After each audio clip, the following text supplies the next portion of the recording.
Hello welcome, आपके अपने channel education express teachers में स्वागत है। आज आपका सीटेट का क्लास 12 होने वाला है, जो कि पेडागोजी सेशन स्टार्ट हो चुका है। तो पेडागोजी क्वेश्चन करने के लिए आप लोग तैयार हो जाइए और अपना तैयारी स्टार्ट कर दीजिए। अगर आप लोग अभी से तैयारी स्टार्ट किए हैं, आज से तैयारी स्टार्ट किए हैं, तो आप लोग के लिए या अभी भी कोई ज़्यादा देर नहीं हुआ है। अभी से अगर आप लोग तैयारी में जुट जाते हैं तो आप लोग अच्छे नंबर से पास कर जाएंगे सीटेट जुलाई 2023 एग्ज़ाम को। चलिए आज का क्लास को स्टार्ट करते हैं। तो जिन्होंने अभी तक इस वीडियो को लाइक शेयर सब्सक्राइब नहीं किए हैं तो फटाफट से लाइक सब्सक्राइब शेयर कर दीजिए, ताकि इस प्रकार का वीडियो आप लोगों से मिस ना हो। और पेडागोजी सेशन आज का 12 होने जा रहा है, तो पीछे का वीडियो आप लोग टाइम निकाल करके देख सकते हैं। अब 10 ही क्लास लिया गया है, बाकी के आपका क्लास इस पे चल रही है। डेली आपका क्लास इस पे दिया जा रहा है शाम के 7:15 में। शाम के 7:15 में आप लोग जुड़िए और अपने सभी पेडागोजी क्वेश्चन को हल कीजिए। आपका सिलेबस फिक्स है और वही सिलेबस बार बार पूछा जाता है, सेम टॉपिक से क्वेश्चन पूछा जाता है। तो आप लोग अगर पेडागोजी को करना सीख जाएंगे, किस तरह से पेडागोजी सॉल्व होता है, तो पेडागोजी आपका 15 नंबर आपका धरा हुआ है। इसमें 15 नंबर आप आराम से स्कोर कर पाएंगे। इसके बाद थ्योरी आता है 15 का, जो कि कंटेंट से पूछा जाता है। वो क्लास भी आप लोगों को कुछ कराया हुआ है पीछे, वो भी जा कर के देख सकते हैं और अपना सीटेट का तैयारी स्टार्ट करते हैं। चलिए बिना देर किए हुए इस वीडियो को स्टार्ट करते हैं। तब तक आप लोग फटाफट से इस वीडियो को अपने दोस्तों में शेयर कर दीजिए। अगर आप लोग सब्सक्राइब नहीं किए हैं तो जल्दी से सब्सक्राइब कीजिए और घंटी को दबा दीजिए, और आप लोग तक समय पर वीडियो पहुंचता रहेगा। आप लोग डेली एक क्लास को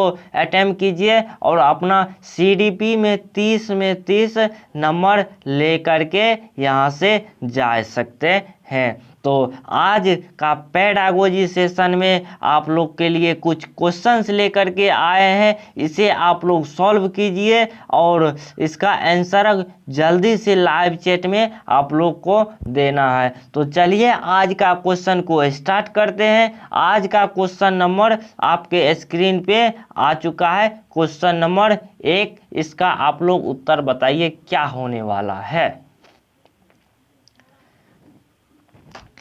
एक प्रतिभाशाली विद्यार्थी के सफल समावेशन हेतु एक अध्यापक को निम्न में से क्या करने से बचना चाहिए।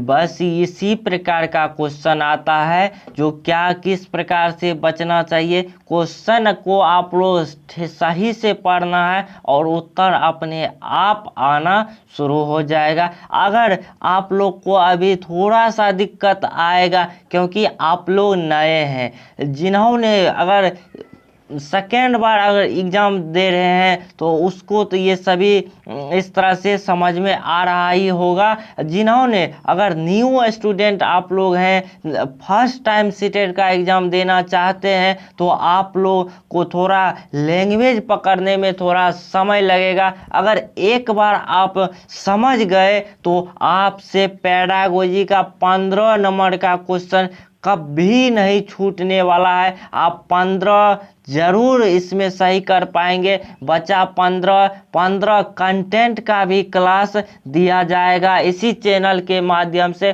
तो आप लोग चैनल को सब्सक्राइब जरूर कीजिए, ताकि टाइम पर आप लोगों को वीडियो मिल सके। तो चलिए आज का क्वेश्चन है, क्वेश्चन नंबर 1 का आंसर आप लोग बताइए, जो 1 का क्या होने वाला है। क्वेश्चन नंबर 1, इसमें ऑप्शन दिया हुआ विविध दृष्टिकोण को व्यक्तित्व व्यक्त करने का मौका देना चाहिए। बिल्कुल ही सही बात है।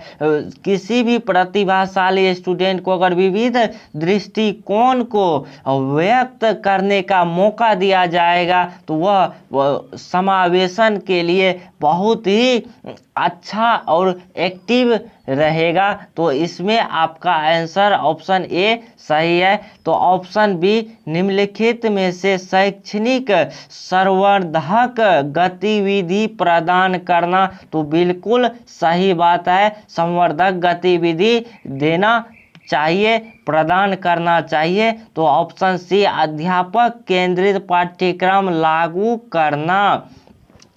अध्यापक केंद्रित पाठ्यक्रम को कभी भी लागू नहीं करना है। बाल केंद्रित कक्ष लागू करना है।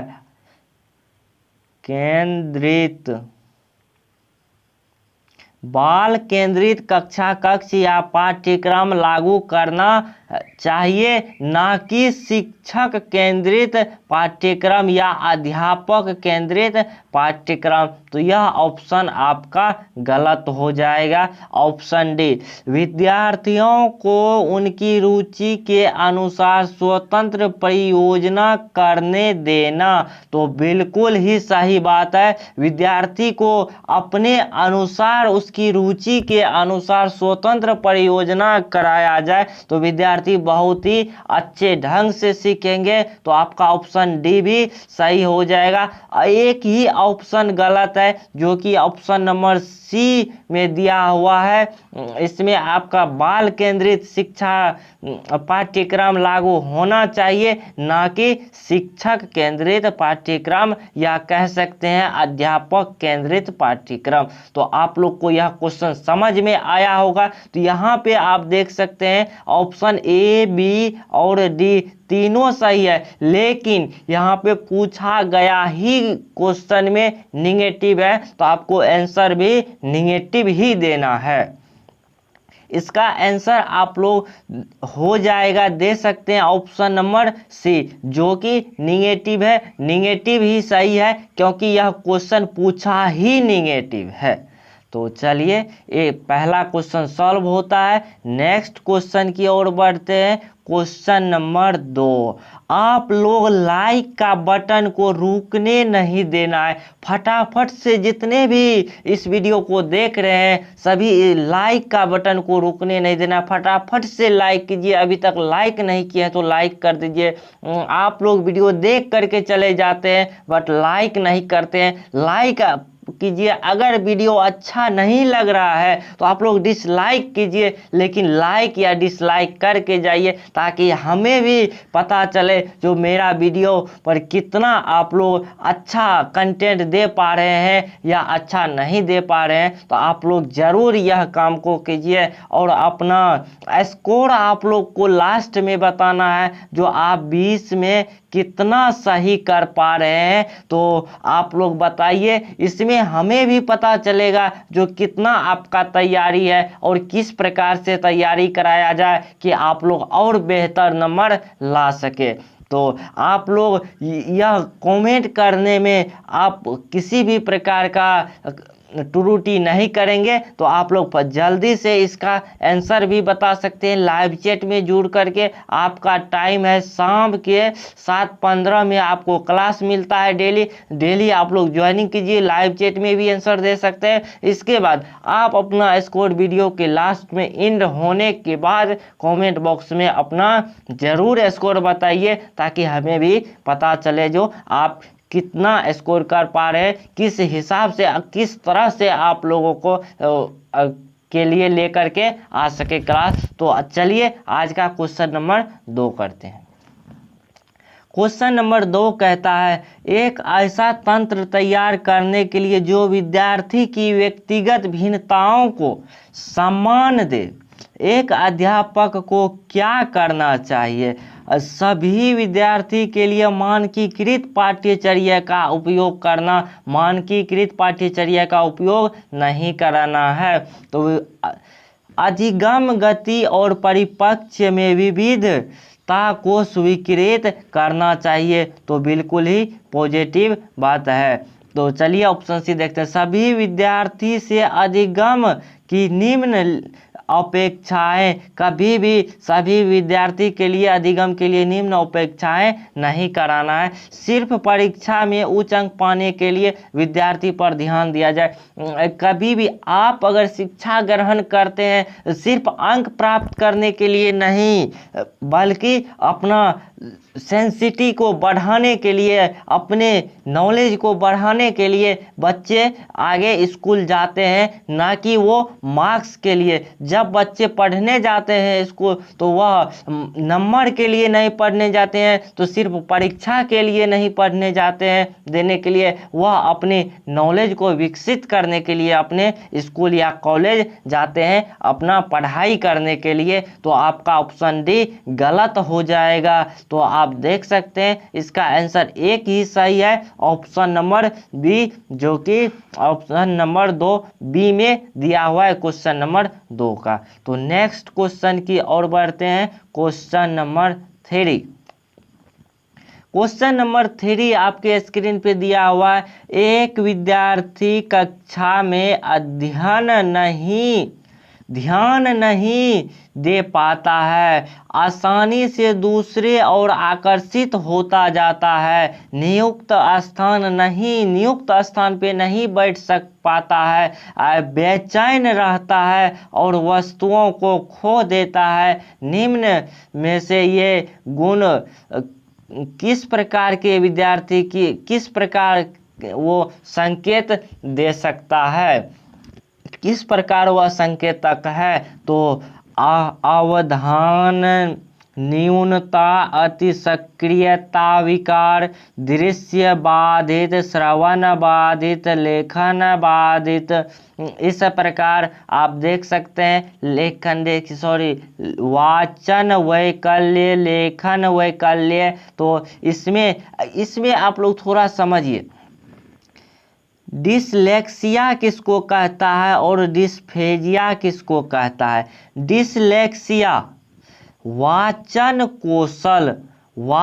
कौशल जिसमें हमें सुनने में अगर कठिनाइयाँ होती है तो वाचन कौशल नहीं, अगर हमें सुनने में लिखने में अगर कठिनाइयाँ होती है तो डिसलेक्सिया कहा जाता है। डिस्फेजिया सभी का, अगर आप लोग चाहते हैं डिसलेक्सिया, डिस्फेजिया और जितने भी है इस 8 प्रकार से दिया हुआ है, तो 8 या 10 प्रकार का है, तो सभी को अगर डिस्फेजिया से सब किसको कहता है, ये सब में बच्चे अधिकतर कंफ्यूज होते हैं। तो इसका भी एक पार्टिकुलर वीडियो लेकर के आऊँगा जिसमें आपको सभी क्लियर हो जाएगा। तो इससे भी 1 नंबर का क्वेश्चन आता है, इसको अगर एक वीडियो में आप लोग को क्लियर करा देंगे। तो इसमें आप लोग सिंपल इतना सा समझिए, जो किसी भी कक्षा में विद्यार्थी ध्यान नहीं दे पाता है, वह दूसरे को की तरह आकर्षित होता रहता है, नियुक्त स्थान पर भी नहीं बैठ पाता है और बेचैन रहता है। तो इस प्रकार का गुण निम्न में से किसके और संकेत करता है? तो बिल्कुल आपका इसमें ना ही दृष्टि बाधित का कोई बात आया है, ना ही वाचन कौशल का, ना ही लेखन कौशल का। तो इसमें आपका आंसर ऑप्शन नंबर ए सही हो जाएगा, जो कि दिया हुआ है ऑप्शन नंबर ए सही हो जाएगा। नेक्स्ट क्वेश्चन की ओर बढ़ते हैं। क्वेश्चन नंबर 4, इसका आंसर आप लोग फटाफट से बताइए क्या होने वाला है। श्रवण बाधित वाले विद्यार्थियों के समावेशन हेतु एक अध्यापिका को क्या करना चाहिए, किस प्रकार का शिक्षा देना चाहिए? जैसे श्रवण बाधित बच्चे हैं, वह श्रवण बाधित बच्चे को किस प्रकार का कक्ष देना चाहिए, तो किस प्रकार से उसे बताना चाहिए? जो इस ऑप्शन देखिए, इसमें आप लोग को आ जाएगा क्या सही होगा। ऑप्शन ए में है उस वक्त बोलने से बचना चाहिए जब विद्यार्थी उनका चेहरा ना देख पाए। तो बिल्कुल सही बात है। आप लोग श्रवण, जैसे किसी भी अगर स्टूडेंट को सुनने में अगर कठिनाइयाँ हो रही है, अगर सुनने में कठिनाइयाँ हो रही है तो आप लोग अगर अभी जिस आवाज़ में आप लोग से के द्वारा आप लोग को बताया जा रहा है, आप लोग सुन रहे हैं, हम बोल रहे हैं, और आप लोग को सुनने में कठिनाई हो रही है, अभी अगर इससे और आवाज़ को मान के चलिए, अभी इतना आवाज़ साउंड में आप लोग को आवाज़ जा रही है, तो अगर इस साउंड को हम थोड़ा और धीमा कर दे, एक तो आप लोग को सुनने में कठिनाइयाँ हो रही है, ऊपर से और साउंड कम हो गया है, तो उसमें आप लोग को और दो गुना परेशानी हो जाएगा। तो इस तरह से उसे परेशानी का सामना भी ज़्यादा करना पड़ेगा। लेकिन यह किसी को अपने दिल पे नहीं ले लेना है, जो कि हमको कहा जा रहा है जो सुनने में कठिनाइयाँ हो रही है, ये सिर्फ आप लोग को समझाने के लिए बताया जा रहा हूँ। कोई भी अपने दिल पे नहीं ले लेना है जो इस प्रकार से हमें कहा जा रहा है। तो और समझिए, इसमें जब हम अपने चेहरा के तरफ से अगर बोलते हैं, वक्ता बोलता है, जो बोला जाता है, वक्ता क्या करता है, बोलने से बचना चाहिए। कब? जब वह अपने चेहरा को सामने नहीं ला रहा है। अगर चेहरा सामने ले करके अगर बोलेंगे तो जिसे जो श्रवण बाधित बच्चे हैं, उसे क्या होगा, बोलने से जो वह चेहरा को देखेगा तो उससे भी वह थोड़ा सेंसिटिव लगाएगा, क्या बोले जा रहे हैं उसके अनुसार वो समझ जाएंगे। तो जैसे इशारे संकेत भी किया जा सकता है, संकेत के द्वारा अगर उसे बताएंगे, जैसे जाने के लिए हाथ के द्वारा इशारा कर देंगे, आने के लिए हाथ से इशारा कर देंगे, या किसी भी प्रकार से आप इशारा करते हैं तो वह श्रवण बाधित बच्चे के लिए वह उपयोगी होता है। तो बताइए इसका आंसर क्या होने वाला है, आप लोग को समझ में भी आ गया होगा। तो ऑप्शन बी है, संकेत भाषा के इस्तेमाल को हतोत्साहित। देखिए, प्रोत्साहित जहां लिखा होगा वो सही हो जाएगा, यहाँ हतोत्साहित है। संकेत देकर को समझाना तो अच्छी बात है, लेकिन हतोत्साहित नहीं करना है, संकेत भाषा को प्रोत्साहित करना है, तो बी आपका गलत हो जाएगा। सहायक तकनीकों प्रौद्योगिकी के इस्तेमाल से बचना चाहिए, बचना नहीं चाहिए, सहायता से अधिक और उसे समझाया जाना चाहिए, इस्तेमाल किया जाना चाहिए, तो सी भी गलत हो जाएगा। जानकारी प्रक्रमण के लिए अतिरिक्त समय नहीं देना चाहिए, बिल्कुल देना चाहिए अतिरिक्त समय। तो अतिरिक्त समय अगर देंगे तो उससे ज़्यादा जानकारी उसे मिल पाएगा, तो आपका ऑप्शन डी भी गलत हो जाएगा। बस एक ही ऑप्शन सही है, जो कि ऑप्शन नंबर ए में दिया हुआ है। तो क्वेश्चन नंबर 4 इस तरह से सॉल्व होता है। तो आप लोग को जरूर यह समझ में आ रहा होगा। तो अगर समझ में आ रहा है तो वीडियो को फटाफट से लाइक का बटन दबाइए। अगर सब्सक्राइब नहीं किए तो जल्दी से सब्सक्राइब का बटन को प्रेस कीजिए और ऑल पे क्लिक कीजिए, ताकि टाइम पे आप लोगों को वीडियो मिल पाए। तो चलिए क्वेश्चन नंबर 5 की ओर बढ़ते हैं। क्वेश्चन नंबर 5 है, ऐसी गतिविधि का चयन जिसमें अंतःदृष्टि विधि प्रकार के उत्तर देने की संभावनाएं हैं, वे समुचित करती है। रटना, याद करना, इस प्रकार का आए, रोट मेमोराइजेशन को पहले ही देखते ही कट कर देना है, और कंठस्थ भी नहीं कराना है, प्रतिस्पर्धा की भावना भी पैदा नहीं कराना है। तो आपका ऑप्शन हो जाएगा ऑप्शन नंबर बी, सृजनात्मकता। तो सृजन करना, ज्ञान को आगे से आगे, पुरानी ज्ञान को नए ज्ञानों में जोड़ना, यही आपका प्रतिभाशाली विद्यार्थी के लिए उन्मुख है। तो क्रिएटिविटी के द्वारा ही स्टूडेंट आगे सभी ज्ञान को आकर्षित अपनी ओर कर सकता है। तो आपका ऑप्शन बिल्कुल ही बी सही हो जाएगा, 5 का ऑप्शन बी। नेक्स्ट क्वेश्चन की ओर बढ़ते हैं। Question number 6। क्वेश्चन नंबर 6 है, परीक्षा में कम अंक पाने वाले विद्यार्थियों को विशिष्ट विद्यालय में भेजना चाहिए नहीं, केवल व्यावसायिक शिक्षा पाने के लिए मार्गदर्शन नहीं, दंड देना चाहिए नहीं, कभी भी पनिशमेंट नहीं देना है, उसकी व्यक्तिगत आवश्यकताओं के अनुसार सहायता देनी चाहिए। तो आपका ऑप्शन नंबर डी बिल्कुल सही हो जाएगा। तो 6 का आपका ऑप्शन डी सही हो जाएगा। नेक्स्ट क्वेश्चन की ओर बढ़ते हैं। Question number 7। क्वेश्चन नंबर 7 दिया हुआ है एजर्सन से। देखिए आपका टॉपिक सेम है, सिलेबस सेम है, लेकिन क्वेश्चन पूछने का आधार अलग है। अनेक तरह से क्वेश्चन लिया जाता है और उसका रीजन भी दिया हुआ है। तो रीजन और एजर्सन वाला क्वेश्चन सभी शिफ्ट में एक तो फिक्स है, एक क्वेश्चन आता ही है, लेकिन क्या होता है जो कभी कभी दो क्वेश्चन बहुत सारे शिफ्ट में देखा गया है जो दो दो क्वेश्चन एजर्सन और रीजन से पूछ देता है। तो इस क्वेश्चन को देखते ही आप लोग को छोड़ना नहीं है। आप लोग को देखने में लग रहा है बड़ा, लेकिन इसे अगर पढ़ना सही से पढ़ लेते हैं तो इस क्वेश्चन को आप बहुत ही आसानी से कर पाएंगे।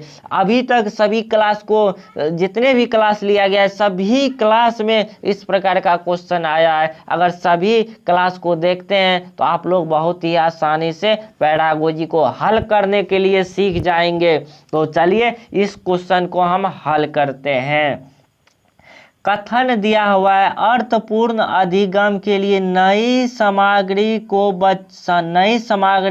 को बच्चों के मौजूदा ज्ञान में जोड़ना। आप लोग कभी तुरंत बताए हैं, मौजूदा ज्ञान में जोड़ना ही सृजनात्मक की एक तरह से देखा जाए तो उदाहरण है। तो यह कथन आपका बिल्कुल ही सही है। तर्क देखते हैं, अधिगम रेखीय तरीकों से होता है। अधिगम कभी भी एक रेखीय तरीकों से नहीं होता है, मल्टी डायमेंशनल होता है। अनेकों तरीकों से उसे हम अधिगम कर सकते हैं। तो आपका ऑप्शन रीजन जो दिया हुआ है, रीजन आपका गलत दिया हुआ और एजर्सन आपका सही दिया हुआ है। तो इसमें ऑप्शन आप देख सकते हैं, option number C, A is true but R is false. तो आपका ऑप्शन नंबर सी सही हो जाएगा। ए सही है लेकिन आर गलत है। तो इस तरह से सॉल्व होता है। आगे नेक्स्ट क्वेश्चन की तरफ बढ़ते हैं। Question number 8। इस क्वेश्चन का आंसर आप लोग फटाफट से बताइए क्या होने वाला है। तो विद्यार्थियों को निम्न में से सफलता की किस धारणा को चुनौती देनी चाहिए। आप लोग को पता है जो इसमें कभी भी किसी भी प्रकार का चैलेंज नहीं करना है। तो चैलेंज एक निगेटिव वर्ड है। क्वेश्चन निगेटिव पूछा तो आंसर भी निगेटिव ही देना है। तो आप लोग इसका आंसर बताइए क्या होने वाला है। ऑप्शन ए है, विद्यार्थी विद्यालयों में खुद को दूसरे से बेहतर प्रमाणित करने में सफल प्रयास। विद्यालय में आपको किसी भी प्रकार से खुद से बेहतर, अगर दूसरों की तुलना में अगर आप बेहतर सफलता प्राप्त करने सोच रहे हैं तो यह आपका निगेटिव शब्द है। लेकिन आप लोग खुद से अट्रैक्ट करके इसे आसानी से आप लोग समझिए। किसी दो स्टूडेंट के बीच में आप लोग को तुलना नहीं करना है, खुद से तुलना करना है। जैसे आप पहले कितना अच्छे से कर पाते थे, अभी क्यों नहीं कर पा रहे हैं, अपने आप से कंपेयर कीजिए, ना कि किसी दूसरे से कंपेयर करें।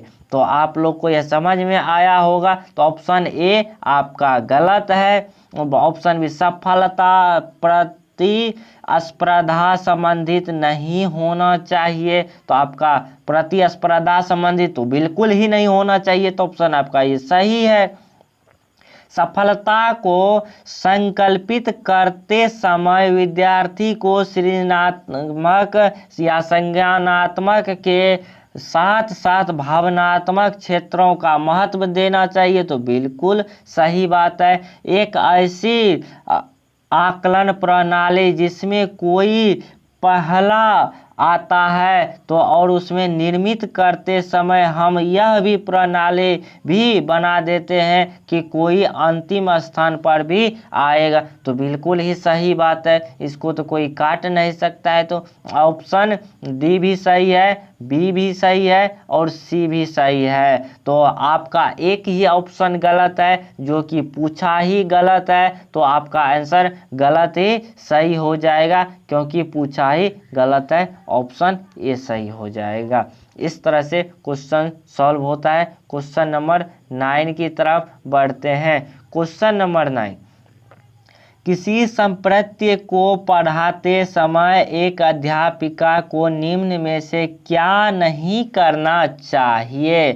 तो रूपकों का विभिन्न क्षेत्र व एक ही क्षेत्रीय का उपयोग, विभिन्न परिघटनाओं में सहसंबंधों का रेखांकित, विद्यार्थियों को कार्यकरण संबंधों को तलाशने के लिए कहना, गैर उदाहरण और अपवादों को सम्मिलित का वर्जित क्या नहीं करना चाहिए? सभी आपका बिल्कुल ही सही है। तो ऑप्शन डी ही गलत है, जो कि गैर उदाहरण, अगर मान के चलिए आप किसी पेंसिल को लेते हैं, अगर किसी भी प्रकार का अगर पेन आप यूज करते हैं, इसी पेन की तरह अगर एक मार्कर दे दिया जाए, इस मार्कर के तरह आप करते हैं, ये भी लिखने का काम आ रहा है, ये समान उदाहरण हो गया। गैर उदाहरण में आप देख सकते हैं, एक मान के चलिए एक किसी भी प्रकार का एक ले लेते हैं, शेप ले लेते हैं, कोई एक जैसे हो गया एक माउस ही ले लिया जाए। अगर माउस का प्रक्रिया माउस क्या पेन की तरह करता है, यह गैर उदाहरण हो गया। इस तरह से आपका यह नहीं होगा, तो गैर उदाहरण सम्मिलित करना वर्जन नहीं होगा। तो आपका ऑप्शन नंबर डी सही हो जाएगा, क्योंकि यहाँ क्वेश्चन में नॉट लिखा हुआ है। आप लोग अच्छे से अबाउट लिखा हुआ है, तो इस पर अबाउट आपका निगेटिव वर्ड है। नॉट जिस भी क्वेश्चन में दिख गया तो उसका आंसर भी निगेटिव में ही होगा। तो ऑप्शन आपका डी सही हो जाएगा। क्वेश्चन नंबर 10 की तरफ बढ़ते हैं। क्वेश्चन नंबर 10 आपके स्क्रीन पे आ गया। फटाफट से इसका आंसर आप लोग बताइए, आंसर क्या होने वाला है। तो आज का क्वेश्चन है क्वेश्चन नंबर 10, निम्नलिखित में से अधिगम की कौन सी तकनीक पर एक अध्यापिका को बल देना चाहिए? उद्दीपन, प्रतिक्रियात्मक द्वारा अधिगम, संरचनात्मक बोध, अन्वेषण की प्रक्रिया। बिल्कुल ही पॉजिटिव वर्ड है, रटना नहीं है, दूसरे से ज़्यादा अंक प्राप्त करने के लिए सीखना नहीं है। तो आपका ऑप्शन नंबर बी बिल्कुल सही हो जाएगा। संरचना के द्वारा सीखना चाहिए, संरचना अन्वेषण के द्वारा आप सीख सकते हैं और लर्निंग के द्वारा सीख सकते हैं। आपका ऑप्शन नंबर बी सही हो जाएगा। नेक्स्ट क्वेश्चन की ओर बढ़ते हैं। क्वेश्चन नंबर 11, क्वेश्चन नंबर 11 दिया हुआ है, निम्नलिखित में से कौन सा बाह्य अभिप्रेरणा का उदाहरण नहीं है? इसको आप लोग थोड़ा बारीकी से समझिए। एक होता है बाह्य अभिप्रेरणा, तो एक होता है आंतरिक अभिप्रेरणा। बाह्य अभिप्रेरणा के अंतर्गत हम सिंपल से जानेंगे, जो अनेक बाहरी का वातावरण होना चाहिए अंदर। जैसे आप लोग कह सकते हैं किसी भी स्टूडेंट को अगर बच्चे को, अगर छोटा बच्चा है वो पढ़ना नहीं, अपने आप से पढ़ने के लिए नहीं जाते हैं, तो उसे पनिशमेंट दिया जाता है। अगर पढ़ने नहीं जाएगा तो तुम्हारी तुराई होगी और तुमको मुर्गा बनाया जाएगा, पनिशमेंट दिया जाएगा, सजा सुनाया जाएगा। तो यह आपका बाहरी अभिप्रेरणा हो गया। आंतरिक अभिप्रेरणा वो होता है जो अपने आप से खुद से करते हैं। जैसे आप सीटेट का तैयारी कर रहे हैं तो सीटेट का तैयारी में अपने आप से चर्चा कर रहे हैं और खोज रहे हैं कैसे पढ़ना है, कहाँ से पढ़ना है, आप लोग को कहाँ से जुड़ना है। जैसे एजुकेशन एक्सप्रेस टीचर से अट्रैक्ट किए, इसके वीडियो देखे और अलग अलग प्लेटफॉर्म पे गए और अलग अलग तरह से सीखे किस प्रकार हम अपना सीटेट एग्ज़ाम को पास करें। तो यह आपका आंतरिक अभिप्रेरणा हो जाएगा, ना कि बाहरी अभिप्रेरणा। यह आप लोगों को समझ में आ गया होगा। तो इसमें भी और उदाहरण दिया हुआ है जो बाहरी अभिप्रेरणा नहीं है, सजा से बचना। सजा से बचने के लिए स्टूडेंट विद्यार्थी क्या करता है, होमवर्क करके आता है, होमवर्क करके आता है। तो सजा से बचने के लिए होमवर्क करके आया तो वह बाहरी अभिप्रेरणा कहलाएगा। इनाम के लिए कोई बच्चे आगे पढ़ाई कर रहा है या किसी भी प्रकार का उसे इनाम दिया जाएगा तो वह नृत्य में भाग लेगा। तो इस प्रकार का अगर अभिप्रेरणा आता है तो वह आपका बाह्य अभिप्रेरणा हो जाएगा इनाम के।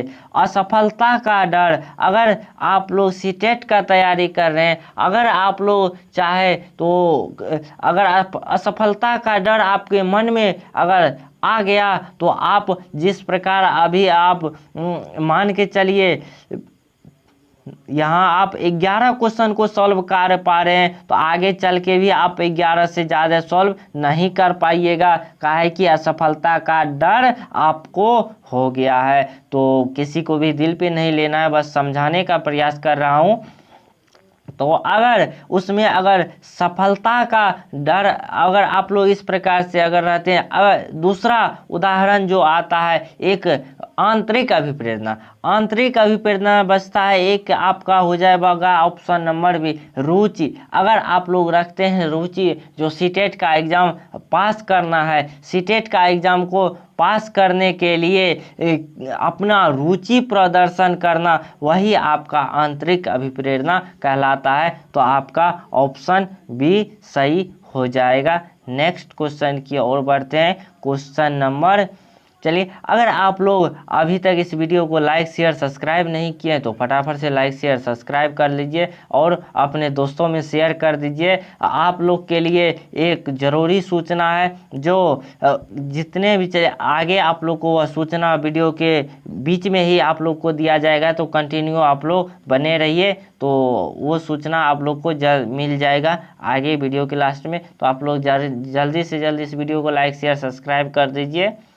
तो क्वेश्चन नंबर 12, क्वेश्चन नंबर 12, निम्नलिखित में से कौन सा भाव विद्यार्थियों के अधिगम में बाधक रहेगा? तो क्वेश्चन निगेटिव है। उत्सुकता, उत्सुकता अगर आपको सीटेट का तैयारी करने में उत्सुकता है, जिज्ञासा है, कृतज्ञता है, तो आप सीटेट का एग्ज़ाम आसानी से निकाल पाएंगे। अगर आप निराशा हो गए, क्या सीटेट का एग्ज़ाम निकाल पाएंगे, बहुत बड़ा एग्ज़ाम है, क्या करना होगा, पहले डर गए, तो आप सीटेट का एग्ज़ाम में नहीं निकाल पाइएगा। यह हम 100% गारंटी के साथ कहता हूँ।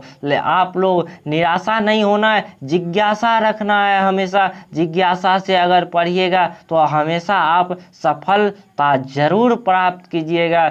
तो यह आपका वही कहा गया है जो विद्यार्थी के अधिगम में बाधक रहेगा। यही तो एक विद्यार्थी के अधिगम में बाधक रहता है, निराशा। निराशा अगर हो गया तो वह विद्यार्थी आगे नहीं बढ़ पाता है। तो किसी को भी इस प्रकार से अगर जिज्ञासा रखना चाहिए आगे किस प्रकार का तैयारी करना है, तो ऑप्शन डी आपका सही हो जाएगा। क्वेश्चन नंबर 13 की तरफ बढ़ते हैं। क्वेश्चन नंबर 13 आ गया है, इसका आंसर आप लोग बताइए ऑप्शन क्या सही होने वाला है। एक कक्षा में जल संपृक्ति पर चर्चा के दौरान एक बच्चा कहता है कि जब रंगहीन नहीं है, जल के बारे में कह रहा है वह रंगहीन नहीं है। अध्यापिका के पूछे जाने पर वह घर के पास वाले नीले गड्ढे का पानी को देखता है और संदर्भित देता है कि बच्चे इस भ्रांति पर अध्यापिका की क्या प्रतिक्रियाएं होनी चाहिए। ऑप्शन ए में है इस जवाब को सिर से नकार देना चाहिए, नहीं। ऑप्शन बी है इस बात पर बल देना चाहिए उनका तर्क निराधार है, नहीं, यह भी गलत है। जब इन जवाबों को अपना लेना चाहिए, जल को रंगहीन होने का तर्क बताना चाहिए। चलिए पॉजिटिव लग रहा है, फिर भी आगे का ऑप्शन देखते हैं।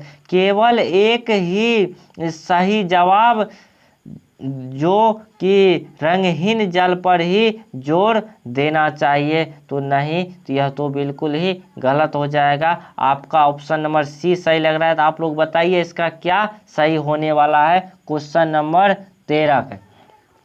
तो इसका ए भी गलत हो जाएगा, बी भी और डी भी। तो ऑप्शन नंबर ए की बचता है जो कि ऑप्शन नंबर सी है। ऑप्शन सी आपका सही हो जाएगा। तो नेक्स्ट क्वेश्चन ये की ओर बढ़ते हैं, क्वेश्चन नंबर 14 की ओर। इसका आंसर आप लोग फटाफट से बताइए क्या होने वाला है। एक सामाजिक संरचनात्मक उपागम निम्न में से किसकी महत्ता पर बल देता है। तो इनाम और दंड, नहीं।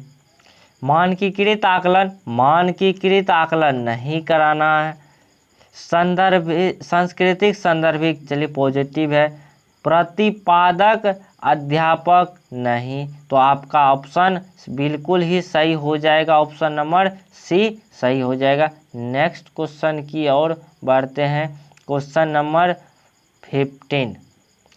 5 क्वेश्चन और 6 क्वेश्चन और बचा हुआ। ये क्वेश्चन लगा करके आप लोग इस वीडियो के लास्ट तक बने रहिए। आप पेडागोजी को सॉल्व करना आसानी से सीख सकते हैं। क्लास को अगर आप लोग छोड़ कर को आधा भगा करके देखते हैं तो फिर आप कुछ नहीं सीख पाइएगा। फिर आप कहिएगा सर ये कैसे हो गया, हम तो डेली क्लास करते थे फिर भी हमसे गलतियां हो रही है। तो आप लोग वीडियो को ऐसा आप लोग को नहीं करना है, वीडियो को पूरा देखना है और डेली आप लोग को क्लास अटेम्प्ट करना है। आप लोग आराम से इसमें 30 में 30 ला सकते हैं सीडीपी क्लास में, इसमें कोई काटने वाला नहीं है। तो आप लोग इसमें बने रहिए, इस चैनल पे लाइक शेयर सब्सक्राइब भी कर दीजिए। तो चलिए क्वेश्चन को करते हैं, क्वेश्चन नंबर 15। अधिगम सबसे अधिक प्रभावशाली और अर्थपूर्ण होगा अगर यह संदर्भित रूप में हो। ठीक है। अधिगमकर्ता प्रदर्शन अभिमुखी हो, अधिगमकर्ता बाह्य कारकों पर अभिप्रेरित हो, जानकारी असंबंधित खंडों में प्रस्तुत की जाए। तो आपका ऑप्शन ए और बी बचता है। तो आप फटाफट से बताइए इसका ऑप्शन क्या होने वाला है। अधिगमकर्ता प्रदर्शन उन्मुखी भी नहीं होगा, आपका ऑप्शन नंबर ए ही सही हो जाएगा। 15 का ऑप्शन ए सही हो जाएगा। नेक्स्ट क्वेश्चन की ओर बढ़ते हैं, क्वेश्चन नंबर 16। जीन पियाजे के अनुसार एक सतत प्रक्रिया जो मानसिक संरचनाओं को परिष्कृत और परिवर्तित करती है तो वह क्या कहलाती है। नकल उतारने जैसा व्यवहार, विषय वस्तु स्थायित्व, समावेशन, संतुलीकरण। तो नकल उतारने का काम आप लोग को कभी नहीं कराना है स्टूडेंट को। विषय वस्तु को स्थायित्व नहीं करना है। समावेशन यहाँ पे विद्यार्थी लगभग विद्यार्थी गलती करेंगे, 100% गारंटी के साथ कहता हूँ यहाँ विद्यार्थी जरूर गलती करेंगे समावेशन और संतुलीकरण में। तो जीन पियाजे के द्वारा जो दिया गया है, जीन पियाजे के द्वारा जो दिया गया है 4 स्टेजेस है। 4 स्टेज में इसमें बताया गया है, फर्स्ट स्टेज, सेकेंड, थर्ड और फोर्थ। फर्स्ट स्टेज है सेंसरी मोटर्स स्किल्स, दूसरा है आपका कंक्रीट, इसके बाद फॉर्मल चौथा हो जाएगा, तीसरा भी एक स्टेजेस है। इस प्रकार से चारों स्टेज अगर आप लोग इस प्रकार का चाहते हैं जो क्लास हो तो आप लोग इस वीडियो को आगे शेयर भी कर दीजिए। इसके लिए अगर आप लोग 500 प्लस आगे सब्सक्राइबर करा देते हैं तो आपका एक जीन पियाजे से, इसके बाद ब्रूनर से, स्किनर से, लेव वाइगोस्की से, सारा वैज्ञानिक का जो कि इम्पोर्टेंट वैज्ञानिक है जहां से क्वेश्चन पूछा जाता है सभी का एक मैराथन क्लास कराया जाएगा। उस मैराथन अगर 500 सब्सक्राइब हो गया तो आप लोग के लिए एक मैराथन क्लास लेकर के आएंगे। उसमें जीन पियाजे, कोलवर्क, जितने भी वैज्ञानिक है सभी वैज्ञानिक के बारे में बारीकी से चर्चा करेंगे, तो वह कॉन्सेप्ट आपका बिल्कुल ही क्लियर करा देंगे, तो उसमें आप लोग को कहीं कोई दिक्कत नहीं आएगा। तो आप लोग ये कर सकते हैं। तो चलिए आगे इस क्वेश्चन को करते हैं। इसका आंसर बताइए, ऑप्शन नंबर डी हो जाएगा संतुलीकरण।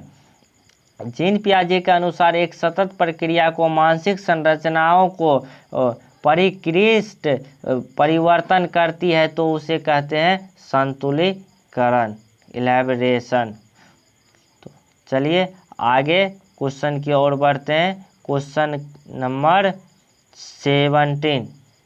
क्वेश्चन नंबर 17 को देखिए, इसका आंसर आप लोग फटाफट से बताइए इसका आंसर क्या होने वाला है।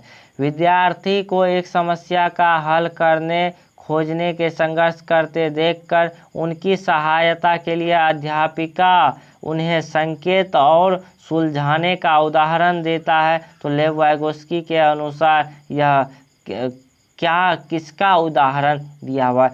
जब भी आप लोग को कितने बार ये क्वेश्चन कराए हुए हैं, तो बताइए इसका आंसर क्या होने वाला है। फटाफट से कमेंट कीजिए, बताइए इसका आंसर क्या सही हो जाएगा।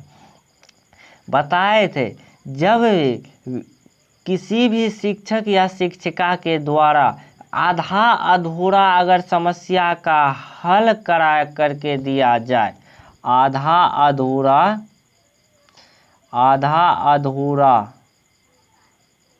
अगर हल करके शिक्षक देता है, टीचर देता है, किसी भी क्वेश्चन को अगर आधा अधूरा हल करके उस क्वेश्चन को अगर आधा अधूरा हल करके देने के बाद स्टूडेंट अपने से उस क्वेश्चन को पूरा करता है, वह लेव वाइगोस्की के अनुसार जो दिया गया वह सिद्धांत तो किसका उदाहरण है? तो उस सिद्धांत के अनुसार पार का उदाहरण है, जिसे ढांचा भी कहा जाता है, जिसे ढांचा भी कहा जाता है। ढांचा दिख जाए या पार दिख जाए तो आपका ऑप्शन वही सही हो जाएगा, तो ना कि परिवर्तन, प्रतिस्पर्धा, प्रतिपादक अध्ययन। तो आपका ऑप्शन नंबर ए ही सही हो जाएगा। नेक्स्ट क्वेश्चन की ओर बढ़ते हैं। क्वेश्चन नंबर 18, बस लास्ट ऑफ 3 क्वेश्चन बचा है, तो आप लोग वीडियो के लास्ट तक बने रहिए।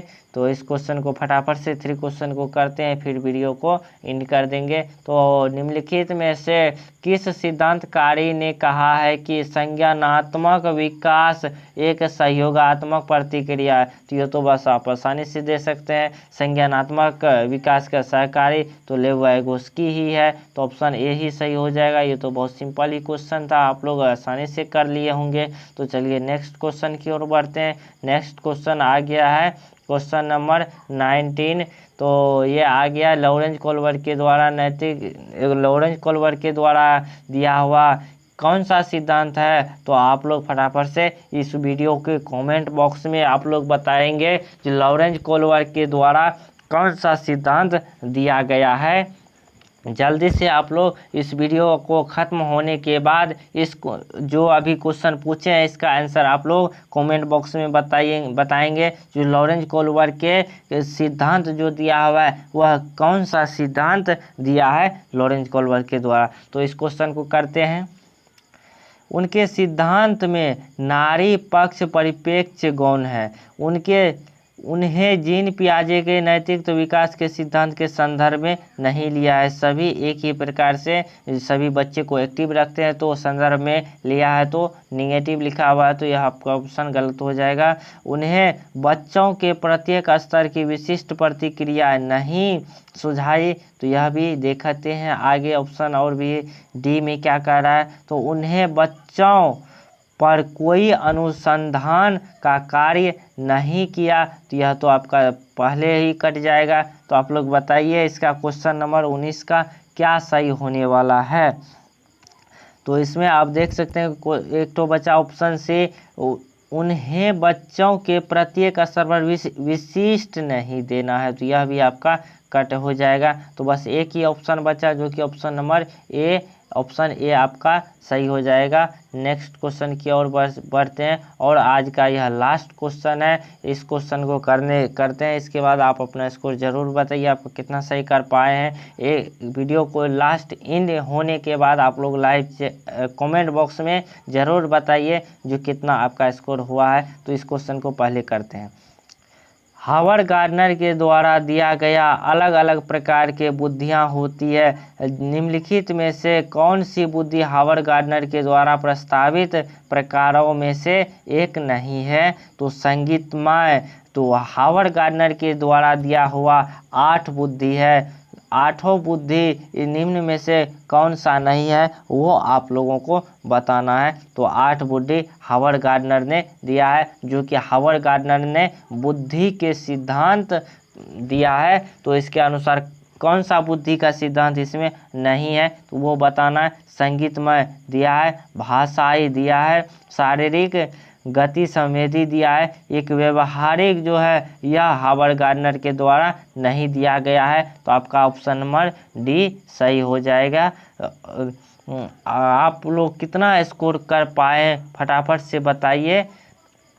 और नेक्स्ट आगे आप लोग अभी तक अगर लाइक शेयर सब्सक्राइब नहीं किए हैं तो जल्दी से लाइक शेयर सब्सक्राइब कर दीजिए और अपने दोस्तों में भी शेयर कर दीजिए। आप अगर सब्सक्राइब नहीं किए हैं तो आप फटाफट से सब्सक्राइब कर लीजिए और अपना सीटेट का तैयारी स्टार्ट कर दीजिए। अभी से आप लोग अभी ज़्यादा देर हुआ नहीं है, तो अभी से अगर तैयारी करते हैं तो आप अच्छे नंबर से पास कर जाएंगे। तो इसमें आप लोग अच्छे से इसका तैयारी करते रहिए, बिंदास रहिए, बेफिक्र रहिए, अपना स्वस्थ रहिए, अपना तैयारी करते रहिए। तो आप अपना स्कोर ज़रूर बताइए आप कितना सही कर पाए हैं 20 में, तो फिर हम इस वीडियो को एंड कर देंगे। तो चलिए आज का वीडियो यहीं तक ख़त्म होता है। जय हिंद, मिलते हैं नेक्स्ट क्लास में। नेक्स्ट क्लास आपका सीटेट का पेडागोजी सेशन 13 होने वाला है, तो उस क्लास को आप लोग मिस ना करें। सभी क्लास को आप लोग ज़रूर अटेम्प्ट कीजिए। चलिए आज का वीडियो यहीं ख़त्म करते हैं, मिलते हैं नेक्स्ट क्लास में। जय हिंद।